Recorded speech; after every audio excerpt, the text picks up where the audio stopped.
ซึ่งถ่ายทอดทางสถานีวิทยุวัดทุ่งหลวงตำบลแม่แตงอำเภอแม่แตงจังหวัดเชียงใหม่เราก็ถ่ายทอดกันตามกำลังเท่าที่ทำได้ช่วงที่เวลามีอยู่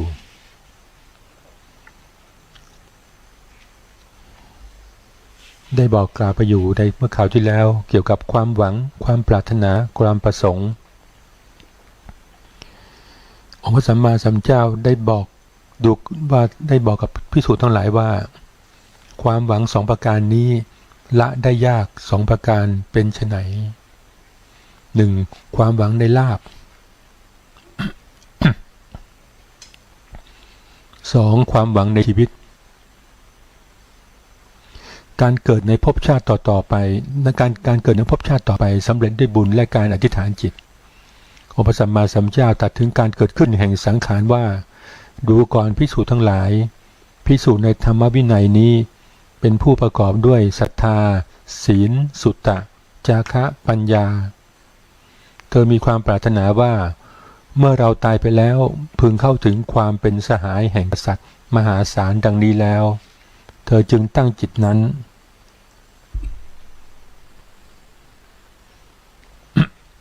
เจริญจิตนั้นความปรารถนาและวิหารธรรมเหล่านั้นอันเธอเจริญแล้วอย่างนี้ทำให้มากอย่างนี้ย่อมเป็นไปเพื่อความสำเร็จในภาวะนั้นภิกษุทั้งหลายนี้คือมรรคนี้คือปฏิปทาเป็นไปเพื่อความสำเร็จในความเป็นสหายแห่งกษัตริย์มหาศาล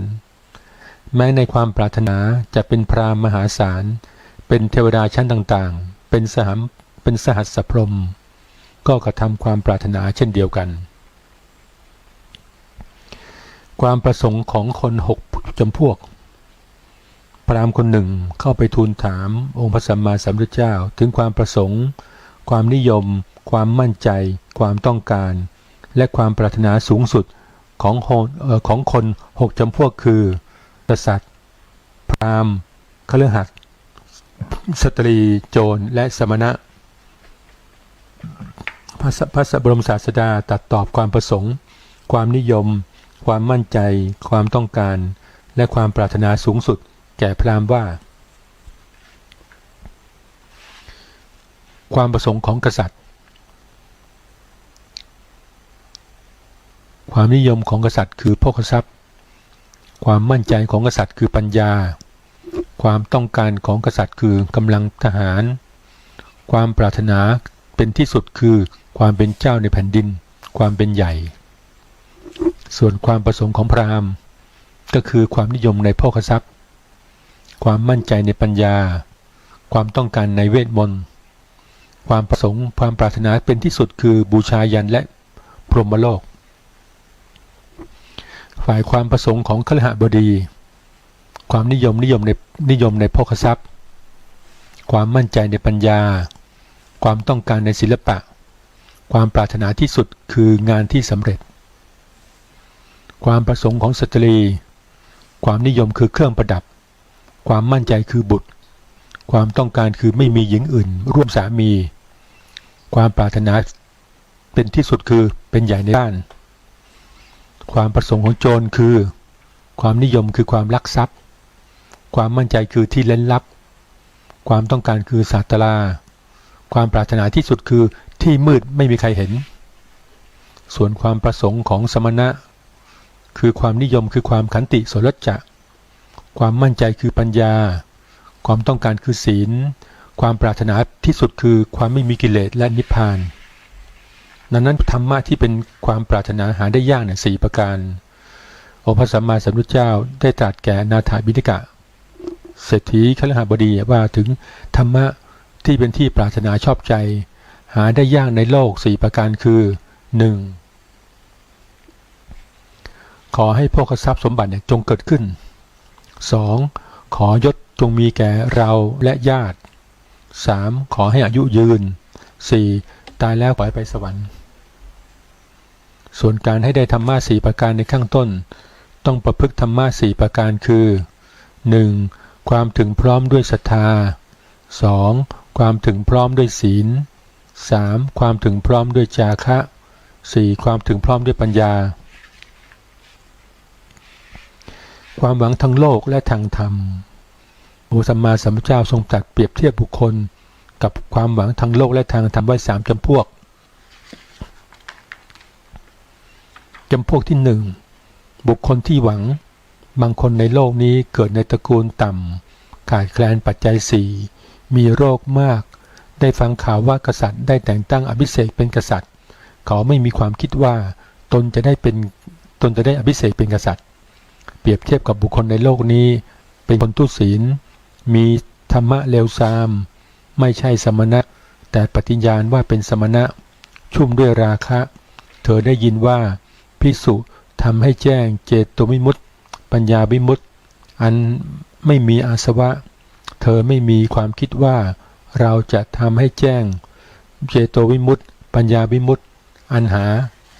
นไม่มีอาสวะบุคคลประเภทที่2บุคคลที่ยังมีความหวังพระราชโอรสองค์ที่ได้รับมูรัฐาภิเษกแล้วได้ฟังข่าวว่ากษัตริย์ได้รับการแต่งตั้งอภิเษกเป็นกษัตริย์พระองค์ทรงดำริว่าพวกกษัตริย์จะแต่งตั้งอภิเษกให้เป็นกษัตริย์สักคราวหนึ่งแน่เปรียบเทียบกับภิกษุในธรรมวินัยนี้มีศีลมีกัลยาณธรรมเธอได้ยินว่า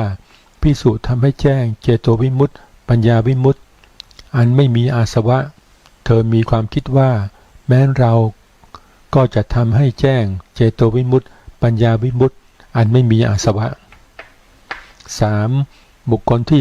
ปราศจากความหวังพระราชาผู้เป็นกษัตริย์ได้รับมูลฐาภิเษกแล้วได้ฟังข่าวว่ากษัตริย์ได้รับการแต่งตั้งอภิเษกเป็นกษัตริย์พระองค์ไม่ทรงดำริว่าพวกกษัตริย์จะแต่งตั้งอภิเษกให้เป็นกษัตริย์เปรียบกับภิกษุในธรรมวินัยนี้เป็นพระอรหันต์เธอได้ยินว่าภิกษุทำให้แจ้งเจโตวิมุตติปัญญาวิมุตติอันไม่มีอาสวะเธอไม่มีความคิดว่าแม้เราจะทำให้แจ้งเจโตวิมุตติปัญญาวิมุตติอันไม่มีอาสวะในเรื่องของโลกิยทรัพย์ทั้งโลกมีทั้งคุณและโทษของทรัพย์ของโภคทรัพย์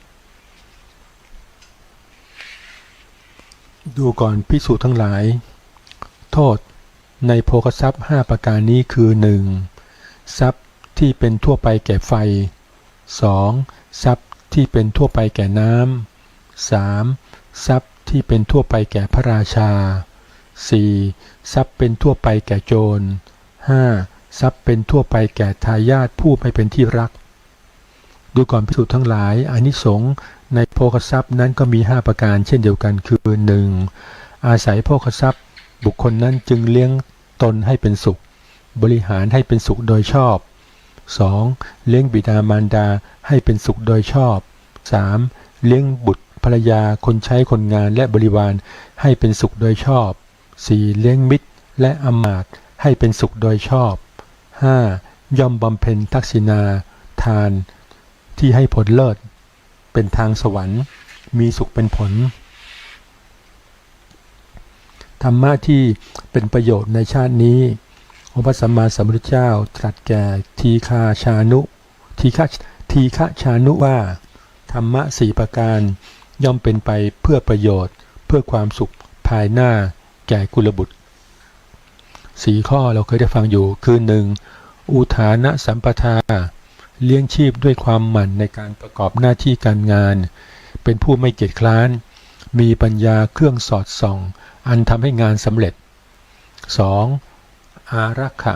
สัมปทาคือการคุ้มครองรักษาโภคทรัพย์ที่หามาด้วยความขยันหมั่นเพียรเก็บรักษาให้ได้ 3. กัลยาณมิตรตาคือกุลบุตรที่อยู่ในบ้านนิคมใดย่อมดำรงตนเจรจาสนทนากับบุคคลในบ้านนิคมนั้นซึ่งเป็นคฤหบดีบุตรคฤหบดีผู้มีสมาจารบริสุทธิ์ผู้ถึงพร้อมด้วยศรัทธาศีลจาคะปัญญา 4. สัมมาชีวิตา คือรู้ทางเจริญและความเสื่อมแห่งโภคทรัพย์แล้วเลี้ยงชีพพอเหมาะเช่นกุลบุตรเป็นผู้รายได้น้อยก็รู้จักใช้จ่ายแต่สิ่งที่จำเป็นไม่ฟุ่มเฟือยธรรมะ4ข้อเนี่ยมันตรงกับในยุคปัจจุบันอย่างแท้จริงนะครับยุ่งในปี2563นี่แหละว่าบอกในเบื้องต้นเลยว่ามันปีนี้เป็นปีที่ลำบากทุกๆระดับลำบากทุกๆภาคส่วนตั้งแต่ระดับลำบากตั้งแต่ระดับบนจนสู่ระดับล่างเลยตอนนี้นะครับจนถึงระดับรากหญ้าเลยแสนสาหัสกับระบบเศรษฐกิจด้วยแสนสาหัสกับการที่มีโรคภัยไข้เจ็บเบียดเบียนด้วยเดือดร้อนกันไปทั่วดังนั้นปีนี้ทุกคนต้องลำบากทุกคนต้องมีธรรมะ4ประการนี้อย่างเข้มแข็งก็คืออุทานสัมปทาเลี้ยงชีพด้วยความหมั่นการประกอบหน้าที่การงานเป็นผู้ไม่เกียจคร้านมีปัญญาเครื่องสอดส่องให้การงานนั้นสำเร็จปีนี้เป็นปีที่ทุกคนลำบากดังนั้นคนที่มีอาชีพประจำรับราชการอะไรต่างก็สบายพออยู่ได้ตามอัตภาพเพราะว่าเป็นเงินเดือนประจำเป็นหน้าที่ที่เป็นงานที่มีสภาพมั่นคงเป็นขอให้เป็นคนดีในสังคมเป็นคนดีในระบบของราชการแต่คนที่อยู่นอกราชการสิครับชาวไร่ชาวนาพ่อค้าคนรับจ้างรายวันรับแต่ละภาคแต่ละเพศเนี่ยถ้าเกิดไม่รับราชการแล้วก็ลำบากทุกคนเพราะมันต้องหาเงินทุกวันแล้วเงินนั้นหายากเราไม่ทราบเลยว่ามันจะหาได้หรือไม่ในวันนี้ถ้าเกิดไม่มีงานล่ะวันที่ก็เท่ากับศูนย์เพราะมันเงินมันอยู่ข้างหน้ามันเป็นสิ่งที่ยังมองไม่เห็นมันต้องแลกด้วยแรงกายมันต้องแลกด้วยสติปัญญามันต้องแลกด้วยหยาดเหงื่ออย่างคนรับจ้างทั่วไปรายวันเนี่ยถ้าเธอไม่ทำเธอไม่ออกแรงเธอไม่ยกของเธอไม่ตัดหญ้าเธอไม่ตัดแต่งกิ่งต้นไม้ไม่ขึ้นลำไยต่างๆก็วันนี้รายวันก็ไม่ได้300-400ก็ไม่ได้ไม่มาช่วยยกเข่งลำไยยกไซส์อะไรต่างๆแค่ส่วนลำไยอย่างเดียวนะถ้าไม่ทำก็ไม่ได้ดังนั้นมันจะเจ็บหลังเจ็บเอวมันจะปวดเนื้อปวดตัวเป็นไข้เป็นอะไรต่างๆเมื่อต้องทำเพื่อได้เงินมาไม่มีสิทธิ์เลือกไม่ใช่หลวงเลี้ยงนะครับไม่ใช่รับราชการนะครับถ้ารับราชการนี่สบายยังไงก็ทำงานเต็มที่ให้กับหลวงสิ้นเดือนมาสิ้นปีมาก็มีเงินให้มีโบนัสให้มี2ขั้น3ขั้นครึ่งแล้วแต่เงินเดือนก็จะขึ้นไปตามลำดับความสามารถความซื่อสัตย์ต่อหน้าที่การงานความไม่บกพร่องในหน้าที่สำคัญคืออย่าบกพร่องในหน้าที่อย่าให้พลาดอย่าให้เสียถ้าเสียก็โดนตรวจสอบแล้วเสร็จละอาชีพรับราชการก็ดับเลยเพราะว่ามันมีระบบระเบียบที่เข้มงวดไปพลาดไม่ได้พลาดกับกฎระเบียบพลาดกับพระราชกำหนดพลาดกับกฎหมายบ้านเมืองไม่ได้เลยนะระบบราชการนี่มันก็ได้อย่างเสียอย่างเพราะมันดิ้นไม่ได้มันนิ่งถ้าเกิดเราไปดิ้นออกนอกกรอบเสร็จละพลาดมาแล้วถูกตรวจสอบนอกเลยอาชีพนั้นก็หยุดสิ้นสลายไปเลยแต่ถ้าเป็นระบบด้านนอกพ่อค้าพาณิชย์พ่อคนค้าขายคนรับจ้างอาชีพแรงงานก็ต้องสู้กันทุกวันทำทุกวันเพื่อได้เงินโดยเฉพาะช่วงนี้เป็นลักษณะเป็นรายวันมากกว่าก็ต้องสู้ทุกวันละดังนั้นอุทานสัมปทาเนี่ยการเลี้ยงชีพด้วยความหมั่นก็ต้องหมั่นจริงๆนะเนี่ยขยันขันแข็งอดทนหนักเอาเบาสู้เพื่อได้เงินมาในแต่ละวันค่อยๆเก็บหอมรอมริบไปเงินจำนวนนี้ที่ได้มาก็ค่อยๆเก็บค่อยๆใช้อย่าไปใช้จ่ายฟุ่มเฟือยในข้อที่2อารักขาสัมปทาได้เงินมาแล้วได้ทรัพย์มาแล้วซื้อบ้านใหม่ซื้อข้าวของซื้ออะไรซื้อของใช้อะไรใหม่เราต้องเก็บรักษาถนอมรักษาให้ดีอย่าไปใช้ทิ้งใช้ขว้างเครื่องไม้เครื่องมือของใช้อะไรต่างๆซื้อมาด้วยเงินทั้งนั้นอารักขาสัมปทาก็คือต้องมีความหวงแหนในสิ่งของรู้จักซ่อมรู้จักใช้ให้เกิดประโยชน์อย่างคุ้มค่าบางทีเราซื้อมีดมาซื้อจอบซื้ออะไรมาเนี่ยใช้แล้วก็ต้องเก็บล้างให้สะอาดทำให้ดูเรียบร้อยคอยซ่อมบำรุงรักษาอย่าไปใช้แล้วก็ทิ้งอะไรกันเดี๋ยวถึงเวลาไปหาก็หาไม่เจอแล้วไม่รู้จอบไว้ที่ไหนไม่รู้มีดพลาด้ามยาวที่เก็บหญ้าคลาดหญ้าไม่ทราบไปคว้างไปไหนก็ตัวเป็นคนไม่มีระเบียบเนี่ยกว่าจะหาของได้ก็คงหมดไปครึ่งวันแล้วเสียเวลาแล้ว เพราะเราไม่มีที่ว่าตรงนี้เก็บเครื่องมือหนักตรงนี้เก็บเครื่องมือละเอียดตรงนี้เป็นเก็บเครื่องมือเก็บมีดเก็บกรรไกรอะไรต่างๆก็ให้ดูมีระเบียบเรียบร้อยอารักขาสัมปทาคือเป็นคนที่มีระเบียบรู้ระเบียบในการรักษาสิ่งของไม่ใช้ทิ้งใช้ขว้าง 3. กัลยาณมิตรตาความเป็นผู้ที่มีมิตรที่ดีคบมิตรที่ดีอยู่กับคนในบ้านเรามีเพื่อนที่ดีมีเพื่อนที่จริงใจเป็นผู้ที่มีศีลเสมอกันเป็นคนที่มีความถึงพร้อมด้วยศรัทธาศีลจาคะปัญญาถ้าเรามีกุลบุตรมีเพื่อนบ้านมีเจ้านายอะไรต่างซึ่งมีความที่มีศรัทธามีศีลมีจาคะมีปัญญาเราเข้าหาสมาคมในกลุ่มของบุคคลเหล่านี้ถือว่าความที่มีกัลยาณมิตรตาเนี่ยที่ดีที่งามเราก็มีความสุขนะครับเพราะว่าเป็นผู้ที่มีศีลผู้ที่มีความเสียสละเป็นผู้ที่มีปัญญาไม่เห็นแก่ตัวแล้วก็มีความชื่นชมมีความชื่นชมยินดีในสังคมนั้นเมื่อเรามีกัลยาณมิตรที่ดีแล้วเนี่ยมันจะมีความสุขพูดจาภาษาเดียวกันไม่ได้พูดจาคนละภาษาเข้าใจกันมีความจริงใจซึ่งกันและกันมีเมตตามีพรหมวิหารสี่คนที่เป็นนายก็เป็นนายที่ดีคนที่เป็นลูกน้องที่ดีคนที่เป็นเพื่อนก็เป็นเพื่อนที่ดีมันก็จะเสมอกันดูแล้วมีความสุขในสังคมนั้นกัลยาณมิตรตาคือสิ่งที่ความเกื้อกูลกันในสังคมนะครับในกุลบุตรในบ้านใดนิคมใดต่างคนต่างก็มีศีลเสมอกันจาคะปัญญาศรัทธาปัญญาเสมอกันดูดีหมดนะครับมันเรียกว่าเหมือนพูดจาภาษาเดียวกันมันก็เข้าใจทุกคนมีความเสียสละทุกคนมีจิตอาสาทุกคนมีความมุ่งมั่นเพื่อสังคมเพื่อหมู่บ้านเราทุกคนก็จะมีความสุขตามอัตภาพในข้อที่4สัมมาชีวิตารู้จักทางเจริญและความเสื่อมแห่งโภคทรัพย์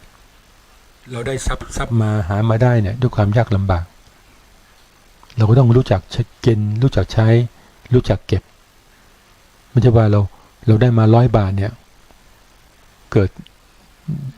จะใช้หมดเลย100 บาทเป็นไปไม่ได้ก็ต้องแบ่งเป็น5 ส่วนสิครับส่วนหนึ่งไว้เลี้ยงชีพส่วนหนึ่งไว้ทำทุนส่วนหนึ่งไว้เลี้ยงดูแลพ่อแม่ส่วนหนึ่งก็ต้องเอาไว้ยามเจ็บไข้ได้ป่วยสำรองไว้อีกส่วนหนึ่งก็ไว้ทำบุญให้กับสมณชีพราหมณ์อุทิศบุญกุศลให้บิดามารดาให้เทพบุตรเทวดาอุทิศบุญกุศลเนี่ยให้กับตนเองให้ตัวนี้แล้วมีความสุขหรือแม้แต่อีกส่วนหนึ่งเราต้องเสียภาษีนะครับเป็นการได้ช่วยชาติช่วยบ้านเมืองมันก็เป็นประโยชน์อีกอย่างหนึ่งพระเจ้าประสิทธิโกศลได้ตรัสถามองค์พระสัมมาสัมพุทธเจ้าว่าข้าแต่พระองค์ผู้เจริญหม่อมฉันเกิดมีความคิดอย่างนี้ว่าสัตว์เหล่าใดได้โภคทรัพย์ยิ่งแล้วย่อมไม่มัวเมาไม่ประมาทไม่ติดอยู่ในกามคุณและไม่ประพฤติผิดในสัตว์ทั้งหลายสัตว์เหล่านั้นมีจำนวนน้อยในโลกองค์พระสัมมาสัมพุทธเจ้าตรัสตอบว่าถูกแล้วมหาบพิตรและตรัสคาถาต่อไปว่าสัตว์ทั้งหลายเป็นผู้มีกำหนัดกล้าในโภคทรัพย์ที่น่าใคร่มักหมกมุ่นในกามคุณย่อมไม่รู้สึกตัวว่าละเมิดประพฤติผิดในสัตว์พวกอื่นเหมือนกับพวกเนื้อไม่รู้ว่าตัวเองมีแล้วโป่งตั้งไว้ฉันใดตั้งไว้ฉันนั้นตั้งไว้ฉันนั้นผลเผ็ดร้อนย่อมมีแก่สัตว์พวกนั้นในภายหลังเพราะว่ากรรมนั้นมีวิบากอันเลวทรามที่จะติดตามตัวไปดังนั้นเราจึงไม่มัวเมาหรือไม่หลงในโภคทรัพย์ที่เราได้มาบางคนมีความหลงว่าโภคทรัพย์เนี่ยได้มาแล้วเนี่ยมันได้มาง่ายยกตัวอย่างบางคนถูกหวยบางคนถูกหวยตั้ง60 ล้านเนี่ยบางคนถูกหวย30 ล้านอย่างเงี้ยพอได้มาแล้วถ้าเกิดไม่รู้จักในการที่จะบริหารทรัพย์สินเงินทองเหล่านั้นน่ะไม่นานก็หมดนะครับเราต้องรักษาให้ดีโภคทรัพย์เหล่านั้นมันเป็นของร้อนมันได้มาแล้วถ้าเกิดเราหลงเรามัวเมาเราไม่รู้จักเก็บหอมรอมริบว่าชีวิตของเราเนี่ยมันก็อยู่อีกหลายร้อยปีมันก็อยู่อีกหลาย10 ปี เงินจำนวนเนี่ยทำให้มันมั่นคงทำให้มันได้เพิ่มเติมงอกเงยขึ้นสร้างประโยชน์ให้ดีกว่ามันจะใช้ในสิ่งที่มันไม่มีประโยชน์แล้วมันไม่เกิดคุณค่าไม่ได้เป็นประโยชน์ต่อตัวเองไม่ได้เป็นประโยชน์ต่อครอบครัวบางทีได้เงินมาถูกหวยมาเนี่ยไม่นานก็หมดถ้าไม่รู้จักบริหารไม่รู้จักการใช้จ่ายไม่นานก็หมดแล้วมันหาไม่ได้นะครับบางคนได้มาถูกหวยมา2 ล้านล้าน30 ล้านเนี่ยใช้ไปหมดเลยหมดไม่นานก็หมดพอหมดแล้วเนี่ยเราจะไปหาใหม่เราจะไปซื้อหวยอีกกี่งวดล่ะกว่าจะถูกหวยใบนี้เป็นไปไม่ได้นะครับมันเป็นถือว่าโชคใหญ่นะแล้วก็ได้มาเพียงครั้งเดียวเราก็ต้องรู้จักบริหารเงินจำนวนนี้ให้เกิดคุณค่ามากที่สุดเก็บไว้ใช้จ่ายในยามที่เจ็บไข้ได้ป่วยยามที่เราไม่สบายเราก็ต้องเก็บไว้บ้างไม่ว่าใช้จ่ายจนหมดเลยทำเป็นเศรษฐีใหม่เศรษฐีมือใหม่เศรษฐีที่เกิดขึ้นใหม่ก็หมดเท่ากันก็เรียบร้อยดังนั้นทรัพย์สมบัตินี้มันก็มีทั้งคุณทั้งโทษนะครับมันอยู่ที่ผู้ใช้ด้วยเพราะถ้าผู้ใช้ไม่เก่งจริงหรือว่าไม่บริหารได้ไม่ดีก็เรียบร้อยนะครับหมดครับนะครับมันไม่ใช่ธรรมดาลำดับต่อไปแล้วเราก็จะกล่าวถึงที่เป็นอริยทรัพย์ที่เรียกว่าทรัพย์ภายในมี7ประการก็คือศรัทธาศีลหิริโอตตัปปะสุตตะจาคะเป็นทรัพย์ภายในที่ทุกคนเนี่ยควรจะรักษาไว้และปัญญาถือว่าถ้าเรามีทรัพย์ภายในนี้แล้วถือว่าเป็นผู้ที่ไม่ยากจน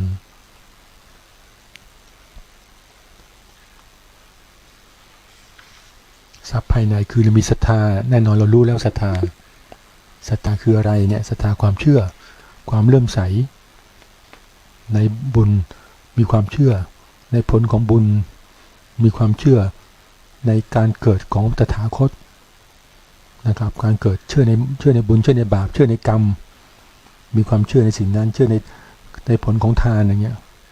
เราก็ถือว่าเรามีศรัทธาในเบื้องต้นถ้าเกิดเราไม่มีศรัทธาเลยในการสร้างความดีแล้วเนี่ยมันก็ไม่อยากทำก็ทำเพื่ออะไรเรานี่มีศรัทธามีความเชื่อก่อนเชื่อว่าเราทำดีย่อมได้ดีทำชั่วย่อมได้ชั่วแล้วสัตว์โลกย่อมเป็นไปตามกรรมถ้าเกิดเราทำความดีมันก็ได้รับผลอย่างที่เรียกว่าวิบากขาวได้รับผลคือความสุขถ้าเกิดในทางตรงข้ามถ้าเกิดเราทำความชั่วเราก็ได้รับผลเหมือนกันน่ะวิบากดำผลมันคือความทุกข์นะครับเราย่อมรู้อยู่ว่าสิ่งไหนดีสิ่งไหนไม่ดีก่อนที่จะทำไงก็ต้องนึกถึงก่อนแล้วค่อยทำการบางครั้งเนี่ยการทำความดีมันยากทำความดีด้วยกายวาจาใจมันยากแม้ทำความชั่วเนี่ยด้วยกายวาจาใจบางทีมันง่ายนะครับแล้วก็จะต้องมีสติสัมปชัญญะให้ดีจะต้องมีปัญญาให้ดีศรัทธาเชื่อในความตรัสรู้ของพระสัมมาสัมพุทธเจ้าเราต้องเชื่อในศรัทธานั้น2ต้องมีศีลนอกจากศรัทธาแล้วต้องมีศีลทั่วไปของฆราวาส5ข้อไม่ฆ่าสัตว์ไม่ลักทรัพย์ไม่ประพฤติผิดจริยประเพณีไม่พูดเท็จไม่ดื่มสุราศีล5ข้อเนี่ยของญาติโยมทั้งหลายเนี่ยเป็นศีลปกติเมื่อทำความดีแรงต่างก็ได้ศีลส่วนศีลของบรรพชิตศีลของสามเณรก็10ข้อศีลของบรรพชิตก็221ข้อเราก็ต้องดูแลรักษาปฏิบัติกันไปตามความสามารถอย่างเต็มกำลังเพื่ออยู่ในกรอบที่ดีให้งามของสมณะในข้อที่3หิริคือความละอายแก่ใจในการที่จะทำบาปทำความชั่ว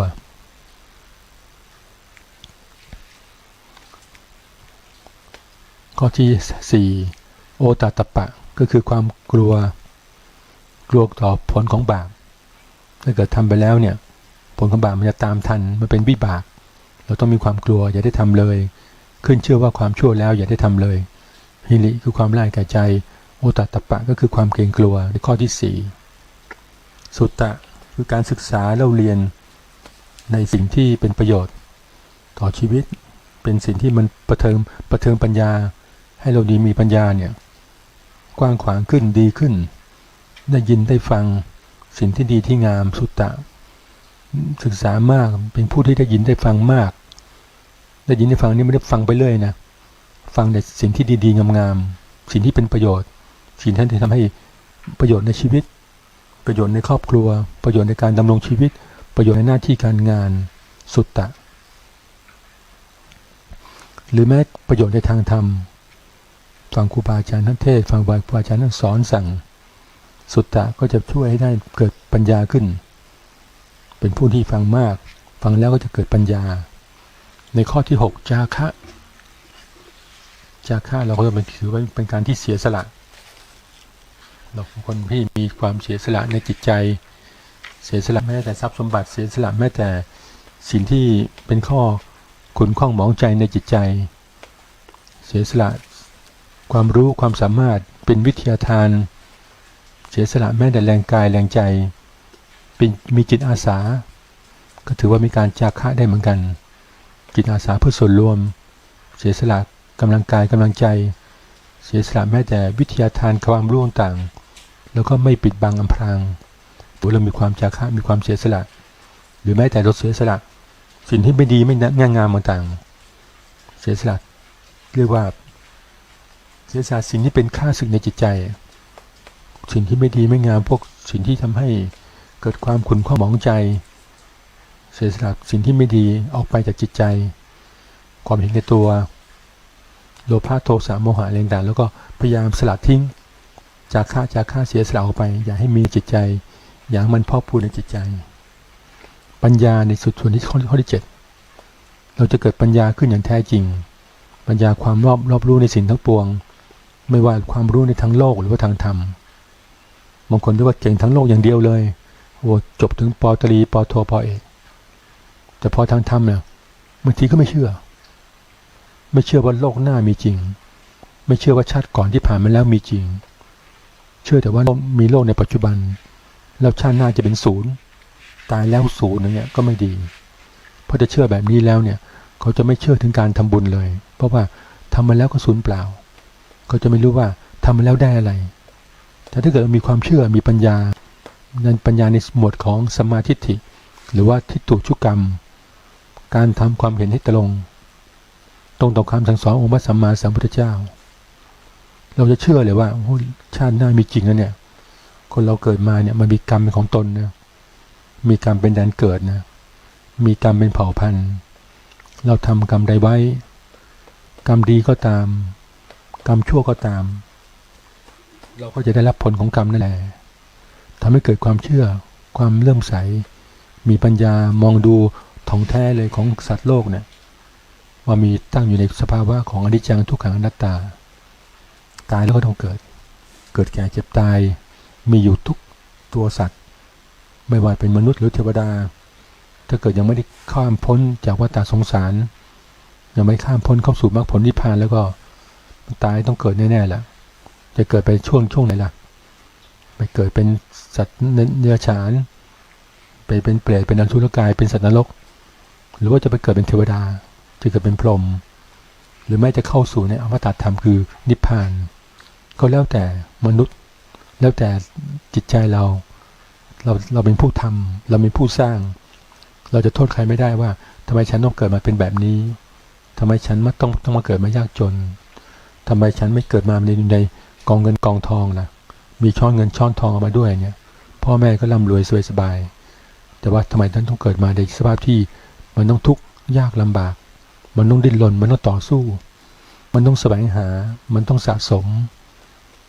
แต่สะสมอันนี้ไม่ต้องสะสมสิ่งที่ดีที่งามนะครับสะสมความดีด้วยนะไม่ใช่ว่าสะสมแต่ทรัพย์สมบัติอย่างเดียวเลยตั้งหน้าหาเงินอย่างเดียวเลยอย่างเงี้ยก็ไม่ดีสะสมบุญไว้ด้วยเพราะว่าเพื่อชาติหน้าจะได้สบายชาติหน้าจะได้ไม่ลำบากเหมือนในชาติปัจจุบันถ้าเกิดเราโมเมาคิดว่าจะหาเงินอย่างเดียวเลยโหตั้งหน้าตั้งตาหาเงินหน้าดำหน้าแดงผลท้ายพอลืมดูสุขภาพจะเจ็บป่วยมาไม่คุ้มหรอกพอเจ็บป่วยมาก็ค่ายาค่าแรงต่างก็แพงไม่ได้ถูกค่ายาค่าแรงต่างค่าผ่า ผ่าตัดเข้าโรงพยาบาลอะไรต่างๆเนี่ยมันแพงมาหลายตังค์ถ้าเกิดเราไม่ดูแลสุขภาพแล้วก็พลาดได้เลยถ้าเกิดพลาดแล้วก็สิ่งเงินที่เราหามาได้นะช่วงในวัยหนุ่มเนี่ยก็กลับมากลายเป็นค่ารักษาพยาบาลทีนึงหลายแสนหลายล้านความสุขก็ไม่มีนะครับแล้วว่าตั้งแต่วัยหนุ่มถึงวัยชราเนี่ยเราตั้งหน้าแต่จะหาเงินมันมีแต่ความทุกข์มันมีแต่ความเครียดมันมีแต่ความกังวลหาได้เงินอย่างเดียวนะแล้วพอสุดท้ายแล้วเกษียณมาแล้วเนี่ยกลับมาเจอโรคภัยไข้เจ็บเบียดเบียนอีกพอโรคภัยไข้เจ็บเบียดเบียนก็เลยความสุขที่จะใช้เงินใช้ทองในช่วงยามเฒ่ายามแก่ชราก็ไม่มีเราต้องใช้เงินที่เราหามาได้ในวัยหนุ่มเนี่ยย้อนกลับมารักษาตัวเมื่อตอนเกษียณอายุ 60-70 ปีนอนป่วยซะแล้วนอนติดเตียงซะแล้วเป็นอัมพฤกษ์เป็นอัมพาตเดิน3 ขาอะไรต่างแล้วความสุขก็ไม่มีสิหวังว่าจะไปทำบุญทำทานหวังจะไปวัดไปวาไปเที่ยวไปอะไรต่างก็ไม่ได้ไปแล้วเพราะเรามัวแต่หาเงินจนลืมดูสุขภาพพอผลสุดท้ายป่วยมาก็เลยทุกอย่างเลยหยุดเลยต้องมาเดิน3 ขาต้องไปทำกายบริหารต้องไปหาหมอโอเวนซี่แสนลำบากความสุขจะมีที่ไหนนะครับความสุขก็จะมีที่จิตใจเราทำตัวให้เป็นกลางอย่าไปเคร่งเครียดอย่าไปจริงจังกับอะไรมากนักพักเหนื่อยก็พักผ่อนรู้สึกว่าตอนนี้เหนื่อยก็นอนพักสักพักหนึ่งไปหมั่นไปตรวจดูสุขภาพ6 เดือน3 เดือน1 ปีต่างๆเนี่ยต้องตรวจเข้าโรงพยาบาลไม่ต้องกลัวเลยครับไม่ต้องกลัวว่าหมอจะฉีดยาไม่ต้องกลัวเข็มอะไรต่างบางคนไม่เข้าโรงพยาบาลเลยอ้างว่ากลัวหมอบ้างกลัวเข็มบ้างกลัวได้นอนโรงพยาบาลบ้างมันก็ไม่ถูกเพราะยังไงเรารู้อยู่แล้วเราเกิดมาแล้วเนี่ยมันต้องเจ็บมันต้องป่วยมันต้องแก่แล้วมันต้องตายมันต้องไม่นอนโรงพยาบาลวันนี้วันหน้ามันก็ได้นอนมันเก่งสักแค่ไหนจะไม่นอนโรงพยาบาลเลยมันต้องยอดเยี่ยมจริงๆนะครับสุขภาพต้องดีเยี่ยมเลย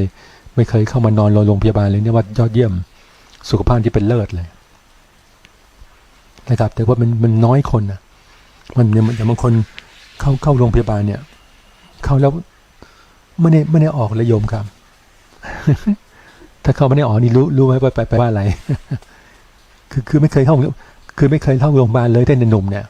จนแก่แต่พอแก่แล้วเข้าโรงพยาบาลครั้งเดียวแล้วไม่ได้ออกเลยก็คือตาย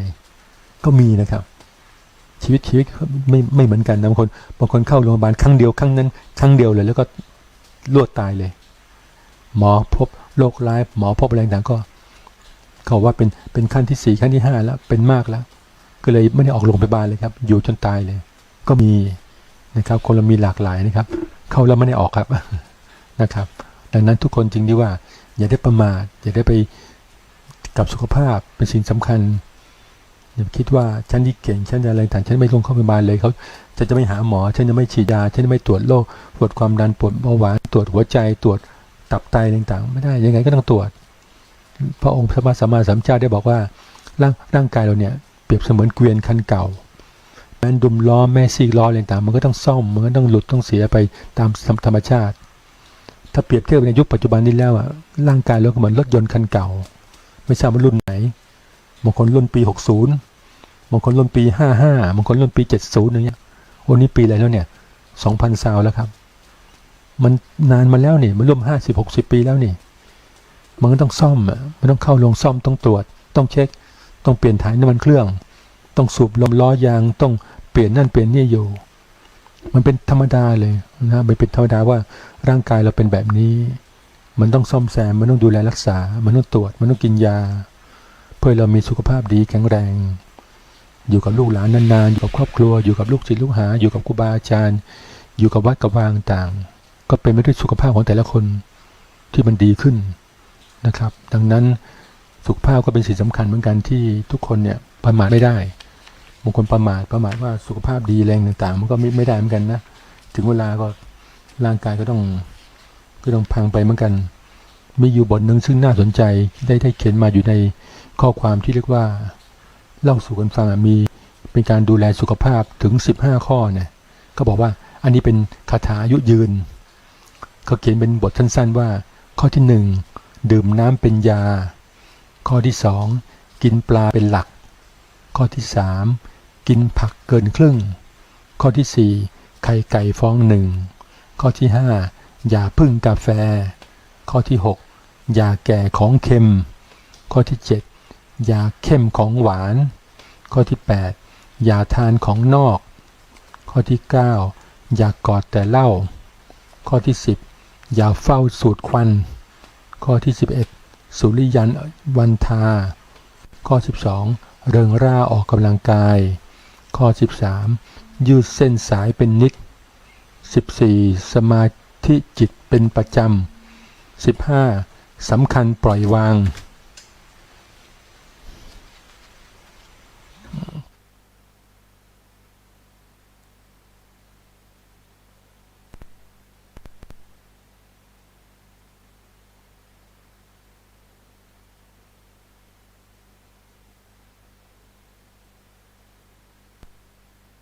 ได้บอกเมื่อกี้นี้เกี่ยวกับที่ว่าอริยทรัพย์7ประการทรัพย์ภายในซึ่งทุกคนควรจะรักษาไว้อย่างน้อยขอให้มีนะครับไม่ว่าจะเป็นศรัทธาศีลหิริโอตตัปปะสุตตะจาคะปัญญาเป็นทรัพย์ที่ได้ชื่อว่าเป็นทรัพย์ของผู้ที่ไม่ยากจนเราไปหวังว่าเราถูกหวยเลยไม่ได้ถูกหวยถ้าเกิดไม่บริหารเงินจริงๆก็ยากจนเหมือนกันนะครับมันเป็นสิ่งที่สังคมต้องการใครๆก็อยากร่ำรวยใครๆก็อยากถูกหวยมันเป็นธรรมดาแต่ว่ามันถูกแค่หนึ่งเดียวหนึ่งเดียวในมันทราบจำนวนกี่ใบกี่ฉบับ20 ล้านฉบับไหมครับนะครับออกแต่ละงวดออกแต่ทุกวันที่16หรือวันที่1เนี่ยนะครับเราจะไปหลงอย่าไปมัวเมามากเราต้องเป็นชาวพุทธที่ดีนะครับเป็นชาวพุทธที่มีปัญญาเสพทุกอย่างด้วยปัญญาเสพทุกอย่างด้วยความจริงใจเสพทุกอย่างด้วยความพร้อมอย่าไปหลงอย่าไปเชื่อบางคนมันเชื่อมากใกล้ๆวันที่16ใกล้ๆวันที่1เนี่ยไปยืนไปนั่งขูดต้นกระเทียนอย่างนี้ตะเคียนเป็นเรือเก่าที่เขากู้ขึ้นมาจากแม่น้ำบางทีเขาไปดูดทรายขึ้นมาแล้วไปเจอเรือที่เป็นไม้ตะเคียนโบราณเนี่ยโอ้โหอายุมากกว่า200 ปีเนี่ยแต่ก็เฮโลสิครับไม้ตะเคียนใหญ่หนักก็หนักจ้างรถเครนขึ้นมาเลยครับลากขึ้นมาถ้าอยู่ใกล้วัดไหนล่ะเขาอยู่ใกล้วัดไหนวัดนั้นก็ต้องเอาสิครับมันเป็นประโยชน์อยู่แล้วนี่มันเป็นขุมทรัพย์แล้วนี่เอาเจ้าแม่ตะเคียนขึ้นมาเลยโอ้ต่างคนต่างเฮโลขึ้นมาขุดเอายกเจ้าแม่ตะเคียนขึ้นมาผูกผ้า3 สี7 สีซะผ้าสายลุงซะลากขึ้นมาไว้ในวัดเนี่ยโอ้โหคนมาจุดธูปจุดเทียนจุดขายธูปขายเทียนขายดอกไม้กันขายพวงมาลัยกันขายน้ำอบน้ำหอมแม้กระทั่งทองคำเปลวเนี่ยโอ้ยขายได้หมดโอ้ยคนเราขูดหาเลขครับขูดกันตั้งแต่เช้ายันนะครับขูดอยู่นั่นแหละจนผิวไม้ของแม่ตะเคียนเรือตะเคียนลำนั้นมันเริ่มเลยครับขูดจนมันไม่มีที่จะถูแล้วครับถูไปถูไปเกิดไปบังเอิญไปเจอรอยไม้รอยแตกไม้รอยตาไม้เข้าเห็นเป็นตัวเลขให้เล่นต่างก็ตีไปต่างๆนานาแล้วถามว่าถูกบ้างไหมเนี่ยนี่มากันเนี่ยบางทีมาเป็น100 200-300 คนเนี่ยถูกสักคนเดียวก็มีถ้าถูกคนเดียวนี่ดังปังเลยแต่บางคนไม่ถูกไม่ถูกก็เงียบสิครับไอ้คนที่ไม่ถูกเขาก็ไม่กล้าพูดอายพวกตัวเองนั่งขูดตั้งแต่เช้าแล้วก็มันไม่ถูกถูกกินนะครับมันไม่ถูกครับแต่ถูกกินอย่างเดียวมันมี2 คำครับถูกกินดังนั้นเราชาวพุทธเนี่ยอย่าไปหลงจนเกินไปหลงจนเดี๋ยวพวก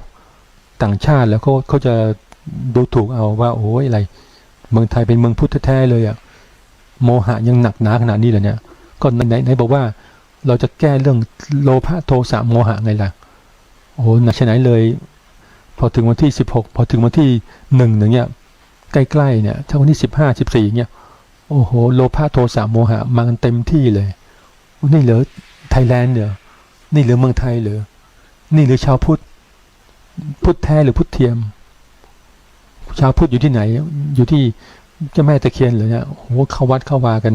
เอาธูปเอาเทียนมาดอกไม้พวงมาลัยผ้าสี7 สี3 สีแล้วแต่ผูกกันใหญ่เลยผูกจนไม่มี แม่กลัวแม่ตะเคียนจะหายใจไม่ออกผูกซะเต็มลำเรือเลยโอ้ยในป่านนั้นดังนั้นชาวพุทธที่แท้จริงอ่ะจะต้องเป็นผู้ที่มีปัญญาอย่าไปหลงอย่าไปเชื่อจะมากมายให้เราได้ไหว้พระสวดมนต์นั่งสมาธิภาวนาทำให้เป็นคนที่มีศีลมีธรรมเป็นคนที่มีปัญญาอย่างแท้จริงมองเห็นว่าสิ่งนั้นมันไม่ใช่ทางออกของชาวพุทธไม่ได้หวังวันที่16ไม่ได้หวังวันที่1ชาวพุทธที่ดีจะต้องเป็นคนที่มีปัญญาตั้งใจทำงานตั้งใจทำการทำงานตั้งใจในหลักที่บอกเลยเมื่อต้นเมื่อกี้เนี่ยมีข้ออะไรเมื่อกี้เนี่ยอุทานสัมปทาเนี่ยตั้งใจทำงานอุทานสัมปทาตั้งใจทำการทำงานอารักขาสัมปทาตั้งใจในการรักษาทรัพย์สมบัติที่หามาได้กัลยาณมิตรความเป็นผู้ที่มีนิตที่ดีที่งามมีเพื่อนที่ดีกัลยาณมิตรสัมมาชีวิตารู้จักความเจริญความเสื่อมแห่งโภคทรัพย์เป็นคนที่รู้จักใช้สิ่งของเนี่ยไม่ฟุ่มเฟือยเสมอต้นเสมอปลายรักษาสินทรัพย์รักษารายได้แล้วทำไปตามฐานะของเรารู้จักใช้สิ่งของรู้จักใช้เงินใช้ทองเนี่ยไปตามอัตภาพตนเองไม่ฟุ่มเฟือยเหมือนเดินทางสายกลางเนี่ยสัมมาชีวิตาดูทางเจริญและความเสื่อมของทรัพย์สมบัตินั้นถ้าเราเดินทางธรรมะ4ข้อนี้แล้วเนี่ยเราจะเจริญและจะมีความสุขในชาติปัจจุบันและในภพหน้าด้วยเพราะเราเป็นคนที่ดีที่งามเป็นคนขยันเป็นคนรู้จักรักษาของเป็นคนประหยัดเป็นคนมีเพื่อนที่ดีเป็นคนที่มีชีวิตเนี่ยเสมอต้นเสมอปลายรู้จักความเจริญและความเสื่อมของโภคทรัพย์ไม่หลงไม่มัวเมาไม่เป็นโลภแต่ว่าเราตั้งใจทำงานนะครับไม่ใช่ว่าเราทำงานตลอดเวลาแล้วหาเราโลภไม่ใช่แต่ว่าโลภที่นี่ในที่นี้หมายถึงว่าโลภอยากได้รับทรัพย์มากๆอยากจะถูกหวยอยากจะถูกหวยรางวัลที่1ทีเดียวหลายปึกเลยอยากจะถูกหวยทุกงวดเลยแบบนั้นมันโลภเกินไปมันหลงเกินไปพอถึงวันท้ายแล้วพอเลขมันออกมาแล้วนะนั่งเงียบเลยไม่มีใครถามเลยว่าไปขอเลขที่ไหนมานะลงทุนไม่ต้องเท่าไหร่เนี่ยลงทุนกับรัฐบาลก็ดีลงทุนกับผู้ที่ไม่ใช่รัฐบาลก็ดีหมดเนื้อหมดตัวนั่งเงียบเลยผลท้ายก็รอแก้คิดว่าหวังว่างวดหน้าหลวงพ่อหวังว่าล่วงหน้าว่าเจ้าแม่อาจจะเมตตาลูกบ้างในหวังแบบนั้นนะครับอย่าได้ไปหลงจะได้อะไรตั้งใจเป็นคนดีคนงามครับเป็นคนที่มีความกตัญญูกตเวทีต่อพ่อต่อแม่ดูแลพ่อแม่ให้มีความสุขรักษาชาติบ้านเมืองให้ดีรักชาติศาสนาและพระมหากษัตริย์อย่าไปเที่ยวชูนิ้วอะไรต่างๆนะครับมันไม่ดีครับคนเรามันก็เกิดมามันก็มี5 นิ้วเหมือนกันน่ะมีมือเดียวเนี่ยแต่มี5 นิ้วบังเอิญในยุคนี้เขานิยม3 นิ้วแล้วแต่ก่อนทำไมเขาไม่ยกนิ้วเดียวล่ะครับนะครับดังนั้นเราจะไปหลงอะไรมากๆตามยุคตามสมัยเห็นแต่เขาถือ3 นิ้วกันแล้วก็น่าสงสารหนูลูกตั้งใจเรียนหนังสือดีกว่าครับปล่อยให้หน้าที่เป็นของผู้ใหญ่ดีกว่าผู้ใหญ่เขาลุ้นช่วยพัฒนาบ้านเมืองเต็มที่แล้วเรามีหน้าที่ของเราคือหน้าที่ศึกษาให้ดีตั้งใจเล่าเรียนศึกษาตั้งใจเป็นลูกที่ดีของพ่อแม่ทำกิจกรรมแบบนี้ได้3 นิ้วก็3 นิ้วได้ผูกโบสีขาวก็ผูกโบได้แต่ว่าให้รู้เวลามันจะใกล้สอบแล้วมันจะใกล้สอบกลางภาคแล้วตั้งใจเล่าเรียนศึกษาอ่านหนังสือตั้งใจเป็นคนดีของพ่อแม่กลับบ้านแต่เช้าอย่าไปกลับบ้านมืดค่ำอันตรายนะครับไปร่วมชุมนุมไปร่วมถือ3 นิ้วอะไรต่างๆนี่อันตรายนะครับกลางค่ำกลางคืนแล้วรีบกลับบ้านหรือพ่อแม่ก็เป็นห่วงเด็กๆมาอ่านหนังสือทำการบ้านทำกิจกรรมอ่านหนังสือดีกว่าพ่อแม่เป็นห่วงไม่อยากให้ลูกออกไปอยู่ตามท้องถนนแบบนั้นมันเสี่ยงมันอันตรายนะครับไม่ใช่ว่าอะไรจะเกิดขึ้นนะอย่าไปย้อนรอยเมื่อเดือนตุลาคมปี16นะครับตายกันมากกันนะครับยุคนั้นนะครับพวกที่เก่งๆพวกกล้าหาญนี่แหละไปอยู่ข้างหน้าสิครับมันมีแต่คมกระสุนคมมีดรถถังล่ะปืนกลล่ะหนูไปสู้อะไรเขาได้กลับบ้านดีกว่านะครับเราก็ทำกิจกรรมพอสมควรไม่ได้เป็นตนที่ว่าตกยุคตกสมัยว่าเธอไม่ไปยกนิ้วกับเขาหรือท่านยกแล้วครับยกเสร็จป๊อบถ่ายรูปเสร็จก็กลับบ้านเลยนะครับไม่ต้องมายกนานเดี๋ยวจะไม่ดีรีบกลับบ้านเลยครับ มายกนายไม่ดีไม่แขนกลับบ้านทำกันบ้านอ่านหนังสืออยู่กับพ่อแม่ดีกว่าพ่อแม่ที่ว่าเป็นห่วงว่าลูกฉันไปไหนน้อลูกฉันไปยก3 นิ้วอะไร4 นิ้วที่ไหนน่ะมายกนิ้วเดียวหรือเปล่าลูกไม่ได้มันจะไปยกนิ้วเดียวนะครับกลับบ้านเธออ่านหนังสือตั้งใจเรียนหนังสือเป็นคนดีของพ่อแม่เป็นห่วงนะครับสุดท้ายนี้ก็ขอให้ทุกคนมีความสุขครับมีความสุขความเจริญประกอบไปด้วยอายุวันนะสุขะพละปฏิภาณธนสารสมบัติสมดังความมุ่งมา่ปรารถนาท้ายที่สุดนี้ขออนุญาตประชาสัมพันธ์งานบำเพ็ญกุศลให้กับหลวงปู่ครูบาธรรมชัยอดีตเจ้าวาดวัดทุ่งหลวงในวันที่20 ธันวาคมเป็นการบำเพ็ญกุศลครบรอบที่ท่านมรณภาพนานกว่า33 ปีนะครับนิมนต์พระสงฆ์มาสวดมนต์ถวายทักษิณานุปทานทำบุญทำทานถวายพระทหารเครื่องทายทานสังฆทานนะครับอุทิศบุญให้ท่านแล้วก็ในช่วงเที่ยงก็จะบอกบุญชาวบ้านมาตั้งโรงทานโรงอาหารข้าวหม้อแกงหม้อตามกำลังตามอัตภาพตอนช่วงบ่ายก็จะมอบทุนการศึกษาเด็กนักเรียนในท้องถิ่นอำเภอแม่แตงทุกปีก็ช่วยไปปีละ100 คนแต่ว่า